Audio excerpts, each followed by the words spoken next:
বাংলা আবাস যোজনা নিয়ে অনেকেও আমাকে কমেন্ট করেছেন যে আমাদের এসএমএস আসেনি, আর যাদের এসএমএস এসছে তারা কিন্তু ভেরিফিকেশন করতে পারছে না। এই সমস্যার জন্য অনেকেও আমাকে কমেন্ট করেছেন।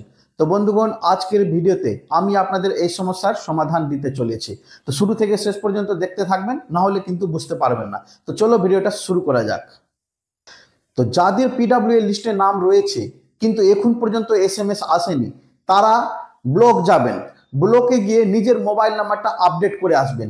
কারণ অনেক ব্যক্তি রয়েছে যাদের মোবাইল নাম্বারটা কিন্তু ভুল দেওয়া হয়েছে বা কোনো কারণবশত ব্লকে ভুল হয়ে গেছে, সেই কারণে আপনাদের কিন্তু এসএমএস আসছে না। তো যদি এসএমএস না এসে থাকে, আপনারা ব্লক যাবেন। ব্লক যাওয়ার পর মোবাইল নাম্বারটা আপডেট করে নেবেন এবং এর আগের ভিডিওতে যে আমি লিঙ্কটা দিয়েছিলাম সেই লিঙ্কে আপনারা ক্লিক করে এসএমএসটা ভেরিফিকেশন করতে পারেন।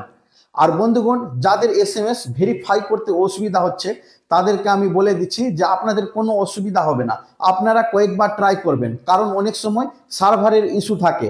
তো কখনো কখনো অনেকবার ট্রাই করার পর হয়েছে। আমি একটা ব্যক্তির করে দিয়েছিলাম, প্রায় 16 বার করার পর তার সাকসেসফুল হয়েছিল। তো কিন্তু হবে। তো বন্ধুগণ, আপনারা ট্রাই করতে থাকবেন। একবারে না হলেও বারবার চেষ্টা করবেন। আজকে যদি না হয় আবার কালকে চেষ্টা করুন। 5 তারিখ পর্যন্ত আপনাদের হাতে সময় রয়েছে এসএমএসটা ভেরিফিকেশন করানোর জন্য। তো ধন্যবাদ বন্ধুরা ভিডিওটা দেখার জন্য। যদি ভিডিওটি ভালো লেগে থাকে তাহলে আমার ভিডিওটাকে লাইক এবং শেয়ার অবশ্যই করে দিবেন। ধন্যবাদ।